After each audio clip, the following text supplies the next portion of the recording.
Bienvenidos. ¿Dispuestos a aprender? Aquí en Más que Plantas vemos no solo cómo cuidarlas, sino también cómo son, cómo viven en su hábitat, los usos tradicionales y actuales, leyendas sobre sus orígenes, sus habitantes etéreos y una sorpresa final con algún descubrimiento sobre la interesante inteligencia de las plantas. ¿Qué más se puede pedir? En esta sección del canal suelo hablaros de plantas bastante especiales, pero la de hoy, fijaos si es especial y única, que es hierba, arbusto y árbol a la vez. El ombú. Su nombre científico es Phytolacca dioica. Aquí tenéis un ejemplar que tiene ya unos 20 años. Y este pequeñín que tiene solamente 3 añitos. Ya os hablaré de esa peculiaridad que tienen los botánicos desorientados a la hora de clasificarlo. Pero ahora vamos a conocer a su familia. Sobre el origen etimológico de la palabra ombú hay discrepancias, pues algunos expertos consideran que es de origen guaraní, del vocablo imboú, que quiere decir sombra, bulto oscuro o que atrae la lluvia. Otros, sin embargo, dicen que su origen no es autóctono. La familia a la que pertenece el ombú es la de las Phytolacáceas, que se encuentra distribuida casi por todos los continentes, pero sobre todo por las zonas tropicales y subtropicales de América. Pertenecen a ella unos 15 géneros, entre ellos el género Phytolacca, grupo con más de 20 especies, como la ornamental Phytolacca americana.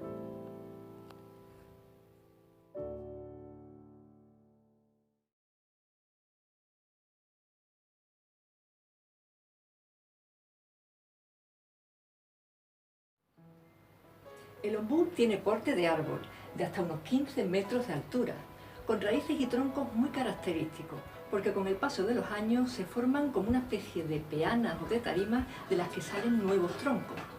Esto hace que tenga estructura más de arbusto, con varias ramas, que de árbol, con un único tronco central.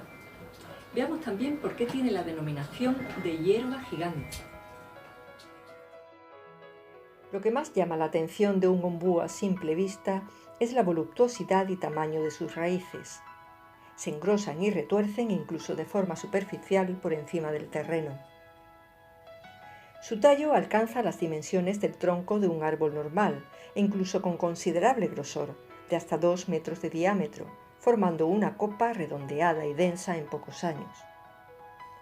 Pero a pesar de su aspecto arbóreo, realmente en él no se forma la madera habitual de los árboles.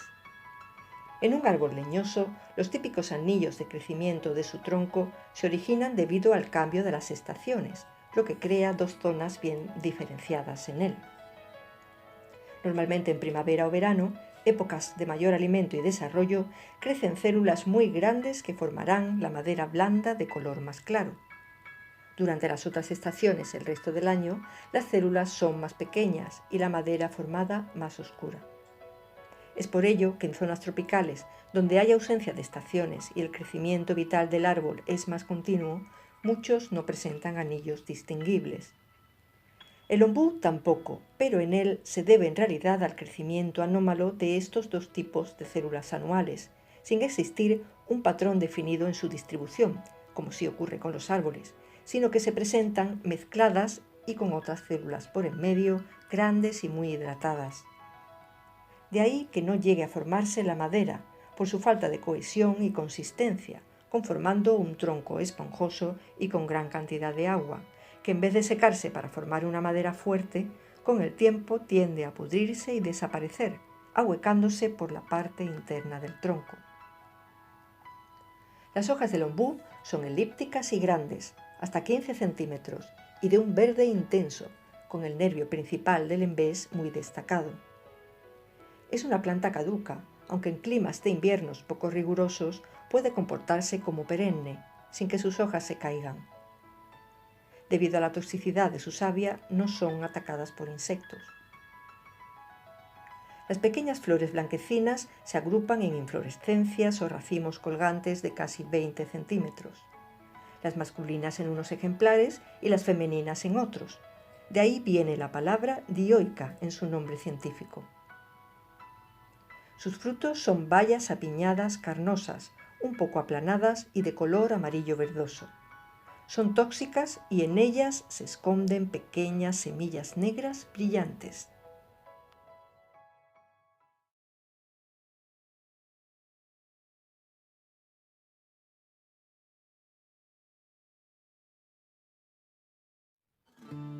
La Phytolacca dioica es nativa de las zonas subtropicales de Sudamérica, en el sur de Brasil, Paraguay, Uruguay y el nordeste de Argentina. Crece en montes ribereños húmedos y cálidos, o aislados en praderas, o formando también agrupaciones, como el llamado Monte de Ombúes, con ejemplares centenarios y una extensión de 20 kilómetros, declarado Reserva de la Biosfera por la UNESCO, o también el área protegida de la isla de Ombúes. Ambos se encuentran en Uruguay. Allí son estilizados debido a la fuerte competencia para alcanzar la luz. Desde este hábitat originario se extendió a las llanuras de la pampa argentina a través de ejemplares aislados, a Perú y a Estados Unidos desde California. Posteriormente se introdujo también en el sur de África y en Europa y la zona mediterránea a través de España, donde existe la leyenda de que Hernando, hijo de Cristóbal Colón, plantó una semilla procedente de los viajes de su padre en el monasterio de la Cartuja en Sevilla, donde se puede contemplar un magnífico ejemplar centenario.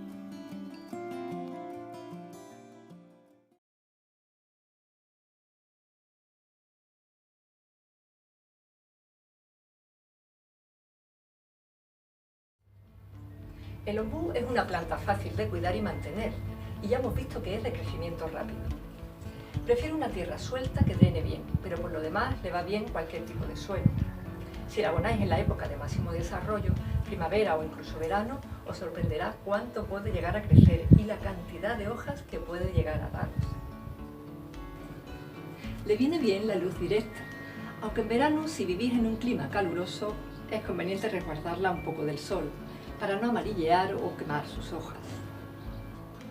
Podéis regarla normal, pero sin pasaros, porque ya visteis cuando hablamos del crecimiento atípico de su tronco que retiene bastante agua, así que hay que cuidarse de no pudrir sus raíces y tronco.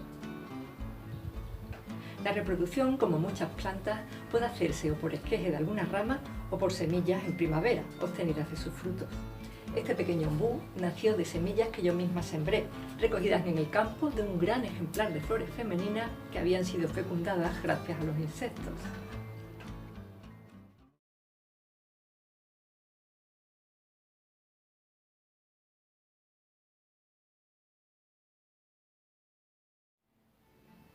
Aunque ya sabemos que esta Phytolacca no es originaria en sí de la pampa argentina, cuando después se estableció acabó siendo un auténtico árbol emblemático. Allí y en otras zonas oriundas de Argentina, el hombre ha sabido aprovechar esta gran herbácea y darle muchas utilidades, a pesar de la mala fama que tiene el ombú de poco útil. Vamos a verlo. La característica más utilizada de este curioso árbol es su gran capacidad para proporcionar amplia sombra, gracias a su rápida transformación en una copa de enorme tamaño, cuajada de hojas frescas. De ahí que en Europa se le conozca como bella sombra o árbol de la bella sombra. Por tanto, en la mayoría de los puntos del planeta hasta donde se expandió esta especie, su principal uso es ornamental. Por su fácil crecimiento y cuidados, también se utiliza hoy en día para su cultivo como bonsái. Pero es en sus primeros hábitats en donde más provecho se le ha sacado al ombú desde hace siglos.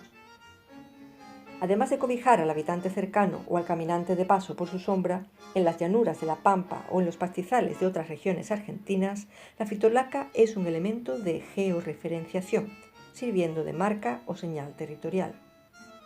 Para la mazamorra, un plato popular en varios países latinoamericanos de origen indígena y a base de maíz, en ciertas zonas del nordeste argentino utilizan las cenizas de la corteza de sus troncos y ramas, junto con hojas de naranjo, para preparar una solución que separará la cascarilla del grano de maíz a la hora de preparar este postre. En estas mismas regiones argentinas se utilizan sus ramas y troncos secos como combustible para mantener el fuego en ausencia de leña en épocas de lluvia o inundación. También allí se utilizan los troncos durante la actividad de la redoma del potro y para estirar los cueros, con estacas procedentes de este árbol. Son buenos para coger insectos melíferos como las abejas y surtir de miel a la población. Por su espeso follaje y la humedad y bajada de temperatura en su entorno, muchos lugareños construyen sus casas junto a ellos, sirviendo también sus majestuosas raíces de asiento e incluso de mesa bajo la sombra. No en vano, en territorios de la Pampa argentina se ganó el apodo de amigo del gaucho, y para el país es el árbol patrio. Es también un símbolo muy significativo para los uruguayos. Es una planta rica en oxalato de calcio, potasio y saponinas, por lo que las cenizas de la corteza, al tener potasa, se utilizan para la fabricación de jabón. En África, tanto su follaje como sus frutos son usados como forrajeros. En cuanto a sus propiedades terapéuticas populares, la decocción de la raíz es antirreumática. Es un buen laxante, utilizado en el campo también para purgar al ganado, gracias a la infusión de sus hojas. Ayudan como cataplasma en dolores de cabeza e insolaciones. Por otro lado, las cenizas de ramas y hojas son usadas en el bosque por los hacheros sobre las heridas, por sus propiedades cicatrizantes, antisépticas, astringentes y anticoagulantes. Según una investigación etnobotánica realizada hace pocos años por la Universidad Nacional del Nordeste de Argentina, los habitantes de esta misma región consideran que los usos del ombú están sujetos a la pora, una especie de alma o espíritu que se adueña del árbol y lo protege. A través de esta cosmovisión guaraní, el guardián del ombú es un ser tutelar dotado de capacidades como la reflexión o la intencionalidad.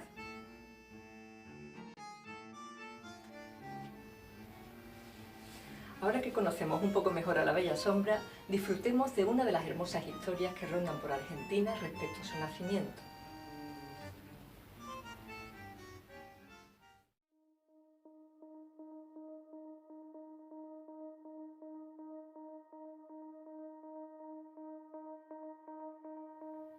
Al principio de los tiempos, cuando Dios creó los cielos, las tierras y los mares, quiso también adornar el mundo con los majestuosos árboles. A cada uno de sus sabios espíritus les preguntó cómo querían ser. El quebracho le contestó con firmeza: «Tata Dios, yo quiero ser fuerte y duro, como mi hermano el roble, para servir de enseres preciosos para los hogares de los hombres». Y así lo hizo Dios. La jacaranda le susurró al oído: «Quisiera mi tata Dios ser como mujer, atractiva y sutil». Dios le regaló hermosas flores lilas y una plumosa copa. El cañaveral dijo con voz segura: «Alto y flexible, deseo abrazar los ríos y las lagunas, tata Dios». Y Dios lo hizo crecer estilizado junto a las aguas turbias.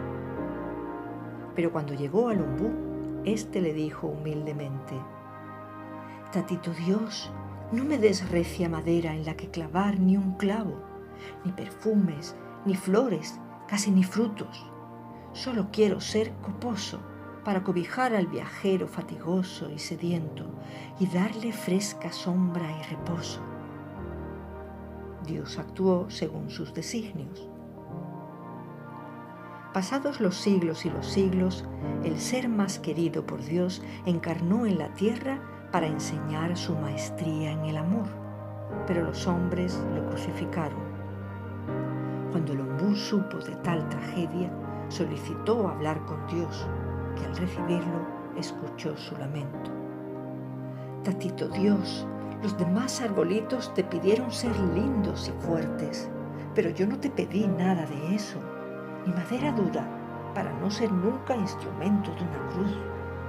Pero dime, ¿cómo pudiste permitir algo así? Dios, en su infinita compasión y conmovido por su sensibilidad y profundo corazón, lo consoló y le anunció que su hijo ya había resucitado. Y como prueba de su gratitud, le ofrendó 2 nuevos regalos: protegerlo con la inmunidad de su savia y de sus hojas, y poder crecer más rápido que ningún otro árbol, y dar pronto refugio a animales y humanos.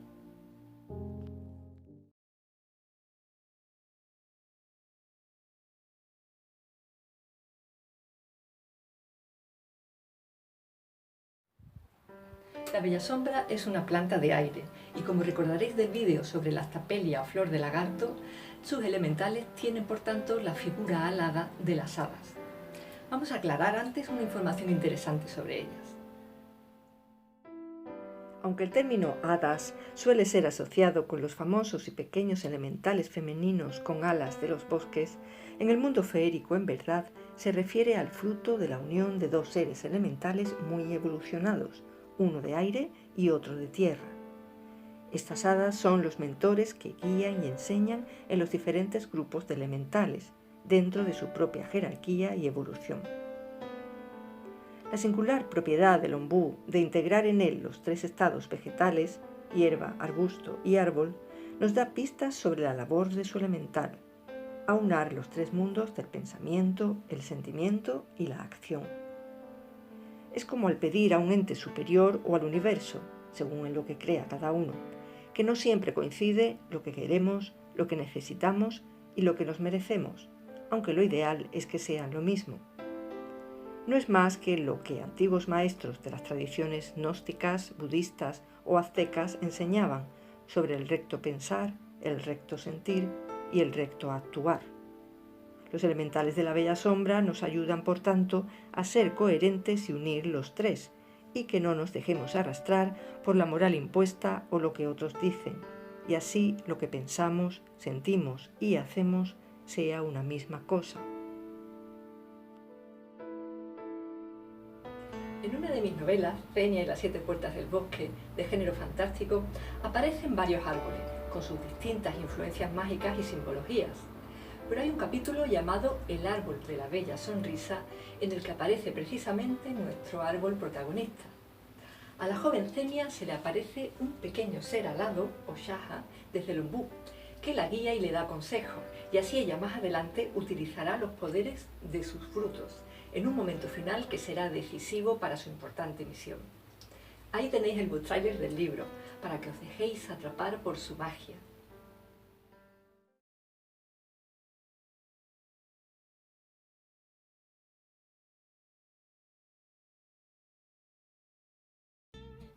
El famoso polígrafo o máquina de la verdad no es una prueba concluyente de las intencionalidades del individuo objeto de estudio, pero las mediciones que realiza el aparato en sí que son científicas y exactas. Os cuento esto porque nuestra sorpresa final de hoy sobre la enorme inteligencia de las plantas es sobre un experimento relacionado con este instrumento y que tiene que ver con la sensibilidad de nuestras amigas verdes. Vais a ver qué resultados más curiosos se obtuvieron. El polígrafo es un instrumento de medición que fue esbozado por los estadounidenses John Larson y Leonard Keeler en los años 20 del pasado siglo. Refleja las respuestas fisiológicas en el organismo de una persona a la que se le conecta, como la presión sanguínea, las pulsaciones, la respiración o la conductividad eléctrica de la piel, ante diferentes estímulos nerviosos o estados emocionales, como la ansiedad o el miedo. Ha sido utilizado por la policía y por organismos de inteligencia de muchos países, aunque sin resultados prácticos fiables 100% para la detección de mentiras. En 1966, Cliff Baxter, un agente de la CIA especializado en la utilización de esta máquina y creador de un programa de contraespionaje para esta agencia estadounidense, quiso un día averiguar, por simple curiosidad, el tiempo que tardaba en subir el agua de riego por el largo tallo de una dracaena que tenía en su oficina. Para ello, se le ocurrió conectarla al mismo polígrafo, que detectaría a través de sus electrodos y al llegar el agua a sus hojas una caída en la resistencia eléctrica debido a la contaminación del circuito por la humedad. Pero para su sorpresa no ocurrió esto, sino que los registros del aparato mostraron un gráfico parecido al de un ser humano cuando tiene miedo de ser descubierto en una mentira. Se planteó entonces quemar una de sus hojas y medir también su hipotética reacción, pero justo en ese momento en el que lo pensó, la aguja del gráfico describió una increíble subida correspondiente a una gran alteración. Al acercar una cerilla encendida a una de sus hojas, la aguja continuaba en la parte más alta del gráfico. Solo cuando guardó definitivamente sus cerillas, la aguja bajó y se estabilizó. Otro día, al tirar agua hirviendo sobrante para su café, observó también una reacción extrema en el polígrafo. Al analizar una muestra tomada del fregadero, pudo observar una colonia de bacterias. Entonces dedujo que una sencilla planta podía captar de forma sensorial mucho más que parámetros como la luz o la humedad y tener quizás algún tipo de conexión con el entorno, especialmente con otros seres vivos. En esta línea diseñó experimentos científicos controlados junto a un equipo de químicos, físicos, biólogos y psicólogos. Por ejemplo, echó en varias pruebas un tipo de crustáceo, la Artemia salina, en agua hirviendo, momento exacto en el que las plantas, desde otras estancias alejadas, sufrían una reacción alarmante en la transcripción de estos aparatos de medición.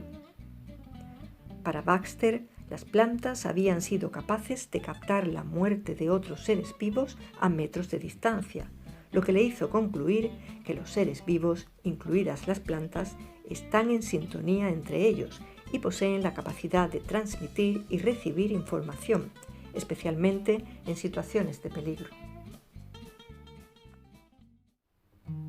La de cosas que se están descubriendo sobre las plantas, y hace nada que se pensaba que eran casi inertes o de los seres menos evolucionados.